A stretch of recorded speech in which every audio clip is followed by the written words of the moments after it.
The women who accidentally slipped into the records. Hey guys. Tonight, we're doing something very calm.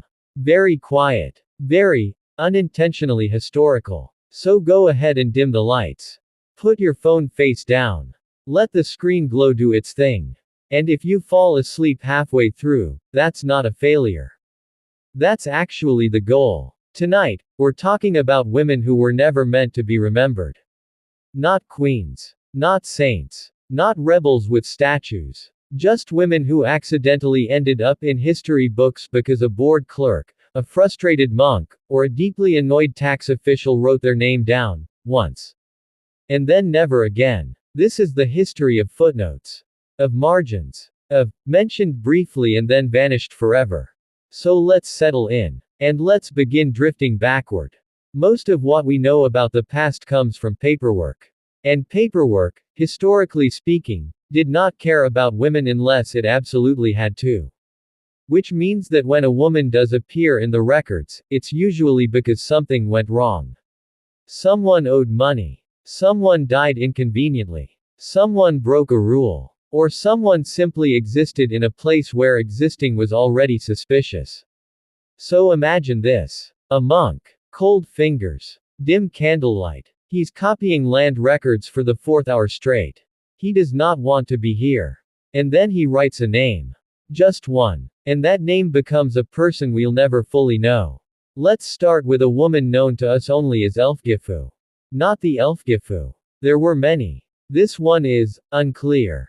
She appears in an 11th century Anglo-Saxon land charter. She is not the landowner. She is not the buyer. She is not the witness. She is listed as the boundary.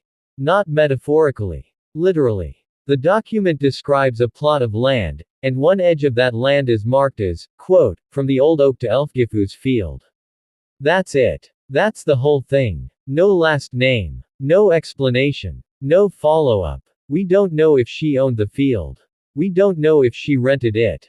We don't know if she inherited it, stole it, married into it, or was just standing near it when someone asked. But for one brief moment, she was geographically relevant. And then she disappears. And this happens a lot. Women appear as landmarks. As neighbors. As inconveniences. There's another woman, from 13th century France, recorded only as, the widow next to the mill. No first name. No age. No description beyond widowhood, which at the time was basically an entire personality category. She appears because the mill flooded. And the flooding damaged her fence. And the fence mattered, legally. The record details the fence. The damage. The argument. The fine. She herself. One line. Then gone. We don't know how long she'd been widowed. We don't know if she had children. We don't know if she ever fixed the fence. But for one damp afternoon in a bureaucratic ledger, she existed. And that's all history has to offer. Now let's gently float over to Italy. 14th century. Florence. Which was basically a city run entirely by paperwork and grudges. Here we meet Bartola. Just Bartola. She appears in a tax record. She is taxed. That's it. The clerk notes that she owns one small bed, one cooking pot, and one daughter. Which is a very bleak inventory. We don't know her daughter's name. We don't know how old either of them were. We don't know if the bed was comfortable. We don't know if the cooking pot was dented, cracked, or beloved. But someone, somewhere, decided that her possessions were worth listing. And then never again. Bartola is not recorded before this. She is not recorded after. She flickers into existence for the sole purpose of taxation. Which feels very historically appropriate. Now let's slow down even more. Because some women appear, not as people, but as problems. In medieval England, there's a court record from the 1200s involving a woman named Matilda of somewhere unimportant. That's not the actual phrase, but it might as well be. Matilda is mentioned because she did not show up. She was summoned to court. She didn't come. The record notes her absence. And that's the end. We don't know why she was summoned. We don't know if she was sick, busy, or just deeply uninterested in medieval legal proceedings. We don't know if she was fined. We don't know if she ever appeared later.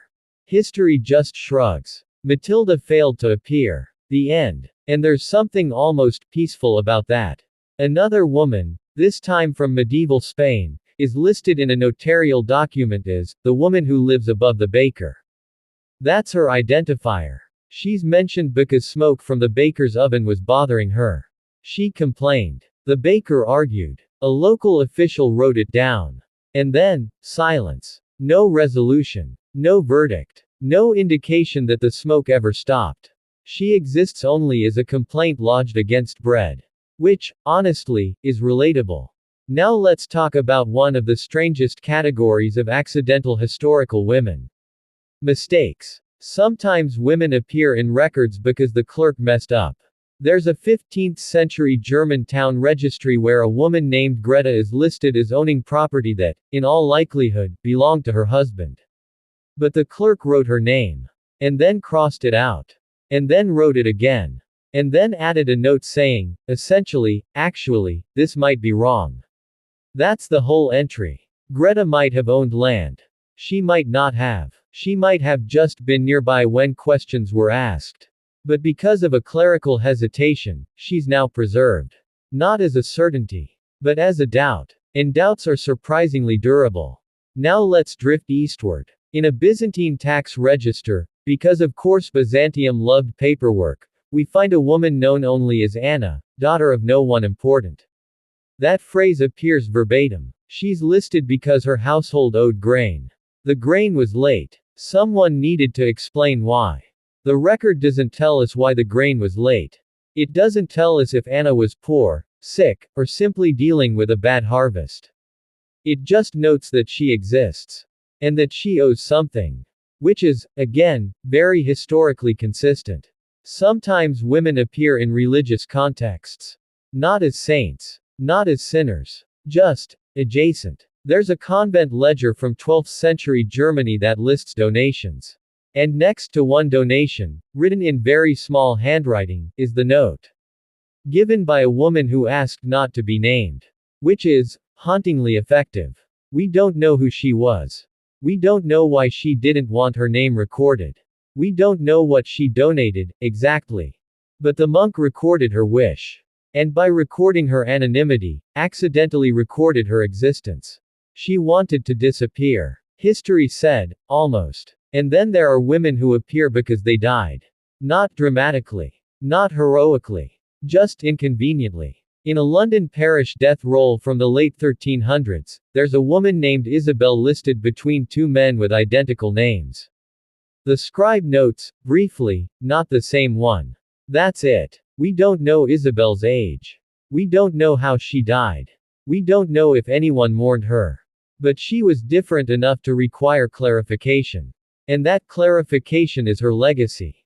Now, if you're still awake, first of all, impressive.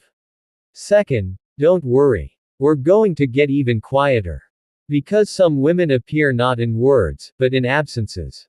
There's a medieval marriage contract from northern France that lists a bride's dowry in detail. Chests, linen, coins, land. And then, at the bottom, it notes that the bride herself was not present. No explanation. No concern. Just a factual note. She was not there. We don't know why. We don't know if she agreed to the marriage. We don't know if she ever showed up later.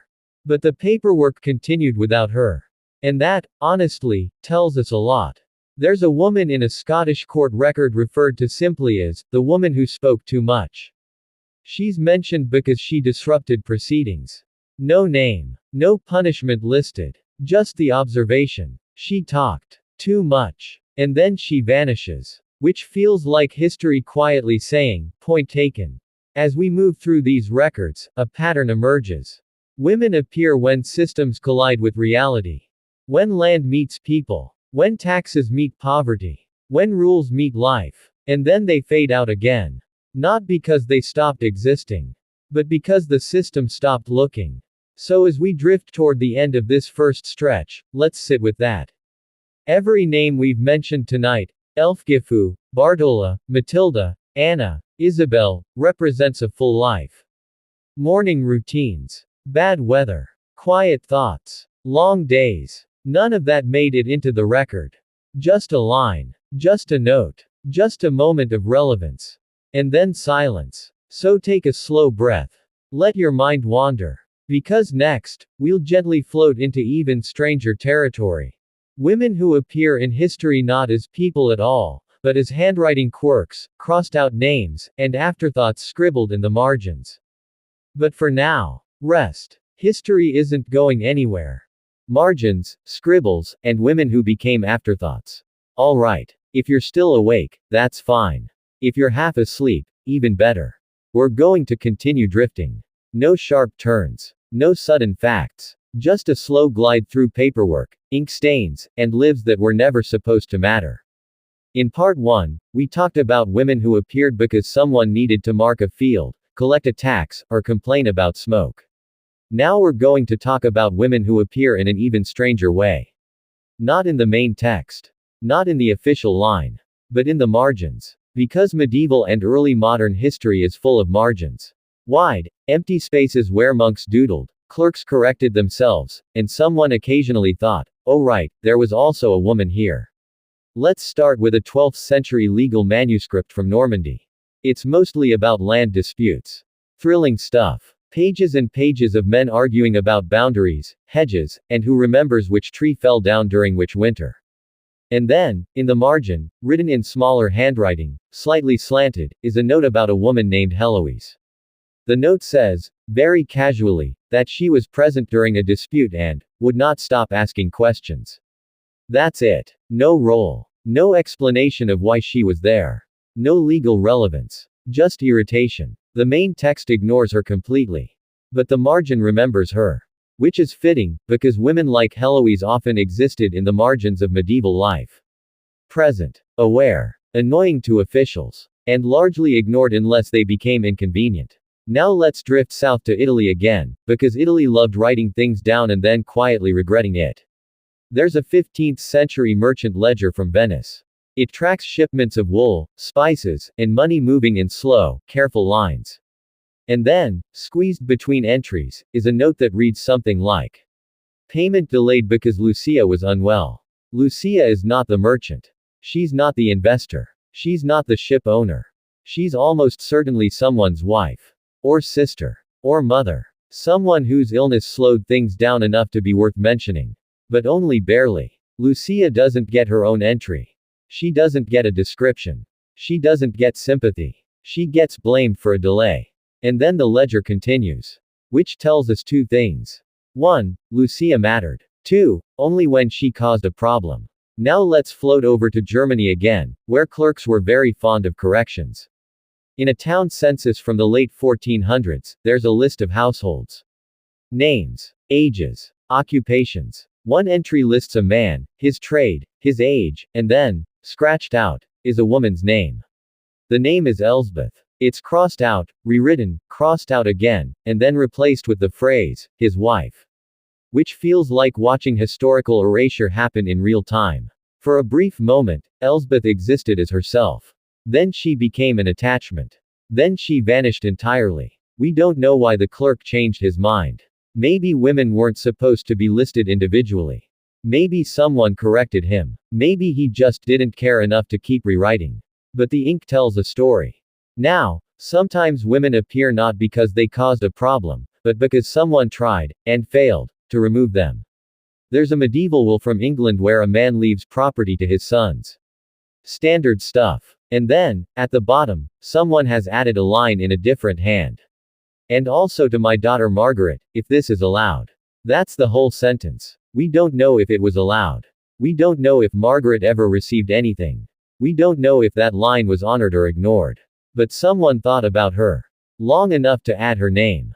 And then stopped. Margaret exists as a question mark.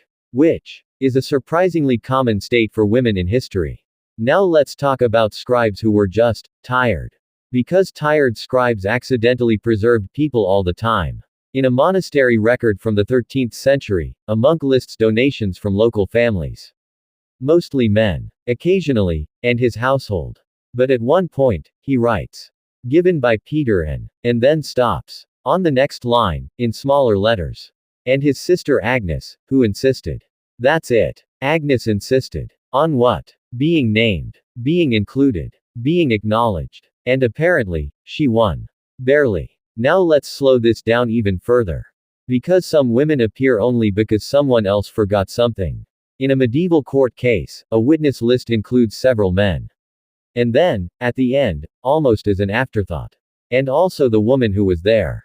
No name. No description. Just, the woman. She was present. That was notable enough. But not notable enough to learn who she was. She's like a placeholder for half the population. Now let's gently drift into early modern Europe, where printing made things slightly more permanent, but not necessarily more fair. In a 16th century printed town chronicle, the author lists notable events of the year. Floods, fires, births of important sons. And then, in one year, there's a single line. A woman fell from a window and survived. No name, no address, no explanation. Just, a woman. She survived something dramatic enough to be mentioned. But not dramatic enough to be explored. She is history's shrug. Now let's talk about women who appear as corrections. There's a Spanish parish register listing baptisms. One entry records a baby boy. Name, date, parents. And then, squeezed above the line, in different ink, is the word, girl. That's it. Someone realized the baby was not what they thought. They corrected it. They moved on. The mother's name is never mentioned. But her labor, her child, her correction, those exist, briefly, as ink. And then fade. There's also a woman in a French legal manuscript who appears because the scribe forgot to leave her out. The document lists fines paid by townspeople. All men. Except one line. Paid by Jean. Just Jean. No, wife of. No, daughter of. Just Jean. And then, immediately after, another hand adds. Error. Jean was not supposed to be there. But she is. Now let's drift into the strange category of women who appear because someone wrote down gossip. In a medieval English manor court roll, there's a note about disorderly behavior. Someone was talking. Someone was arguing. Someone was loud. The record says. Also noted, Alice complained loudly and repeatedly. No context. No resolution. Just the complaint about the complaint. Alice is preserved as a sound. Which is, kind of beautiful. Now let's talk about women who appear as property, but not owners. In a land transfer document, a man sells land. The document notes the transfer, the boundaries, the payment. And then adds. His wife was present and did not object. That's it. Her presence mattered. Her silence mattered. But her name didn't. She exists as approval. And then disappears. There's a similar record from Scandinavia where a woman is listed as standing in for her husband. She signs, marks, the document. The scribe notes. She made the mark poorly. Which is unnecessarily rude. But also, memorable. We don't know her name. We don't know her age. We know her handwriting wasn't great. And that's enough to keep her alive on paper. Now let's slow things down toward the end of this part. Because some women appear not because of what they did, but because of what they didn't do. In a medieval debt record, there's a note that a woman named Katerina did not repay a loan. No explanation. No follow-up. Just the absence of repayment. We don't know if she couldn't pay. We don't know if she died. We don't know if the debt was forgiven. But her failure exists. And that's how she's remembered. So as we let this part gently wind down, let's notice the pattern again. Women appear as margins. As corrections. As annoyances. As errors. As presences without voices. They're there because someone forgot to erase them completely. And sometimes, that's enough. So take another slow breath. Let your thoughts drift. Because next, we're going to move into an even quieter category. Women who appear in history only because someone needed an example, a warning, or a hypothetical. And those are some of the strangest appearances of all. But for now, just rest.